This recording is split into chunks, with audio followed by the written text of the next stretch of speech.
before we get into Tennessee and Arkansas, I do want to talk about Auburn going into Florida and losing that game, despite the fact that they got 28 points from Jabari Smith. So, Prom, I'm going to go to you first on this one. How difficult is it to play at Florida? I don't think that Auburn's won there since 1996. That was a stat that they showed during the game. I don't know if it's correct. I'm just going to trust that ESPN has people that can fact check. So they have, I think it's 14 straight losses at Florida now for Auburn. What do you make of this loss? And is this something that's concerning or just, one of the dangers of playing on the road in conference? I think number one, it's part of playing on the road in college basketball. And I think one thing people take for granted too, and we haven't talked about it yet, is Colin Castleton's back for Florida. I mean, and they went through a stretch where they struggled. He missed 7 games this year, and he is a monster impact player for Florida Gators. Appleby, obviously, he's terrific.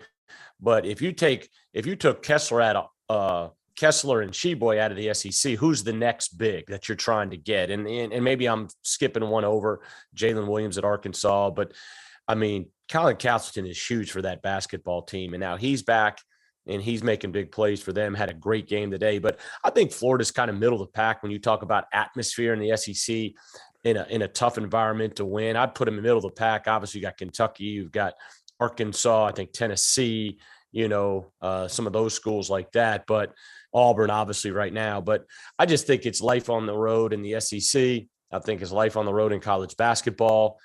And Auburn still, man, you look at it, and I'm like, man, Bruce is still going home. He's 24, 25-3 in first place in SEC, probably one of the top 1-2 leagues in the country.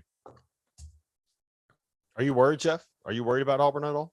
I am. I'm worried about their point guard play. It was the same thing I said going into the year, and I kind of ate crow for a while.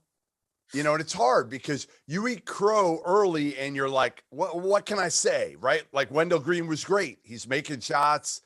He's doing a good job. Zep Jasper was rolling at that point defensively. They were a really good, like, two-headed monster at the point.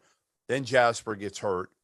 Wendell Green's got to play long minutes. He's not great defensively.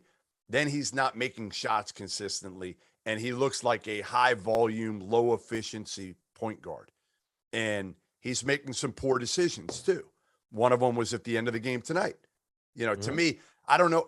And Prom, weigh in on this because you're the coach. On this one. Is that on Wendell Green or is that on Bruce Pearl not to run something to get Jabari Smith a look? They were trying to get the ball to Walker Kessler. You could see it. Why wouldn't you run something for Jabari Smith? He's made, I think it was 11 of his last 13 shots from 3. He can rise up over whoever's on him at that point.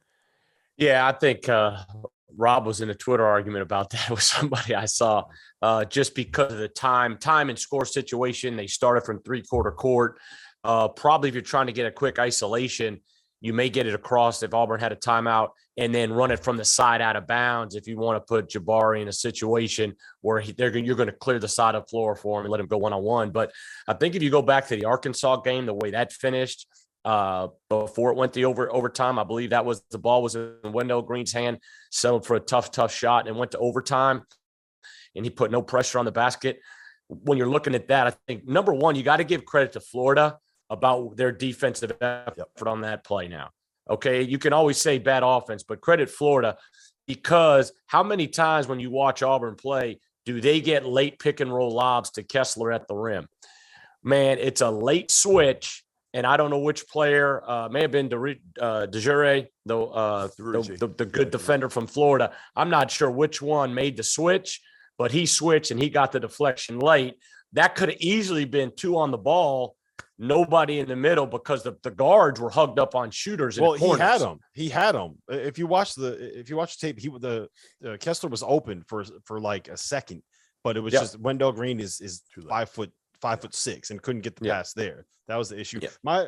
My take real quick is that I'm worried about them in late game scenarios because Jabari Smith is a guy that you need kind of isolated on a wing. He's not someone that you give the ball to and let him go 94 feet and dribble. That's not his game. You want him kind of in those Carmelo Anthony elbow extended areas, facing up, using his jab series, elevating over people. You don't necessarily, you're not really running him off screens, and you're not letting him go 94 feet with the ball. He's not a great ball handler at this point. So I just think it was an awkward spot, and that worries me a little bit. You don't have a great decision maker.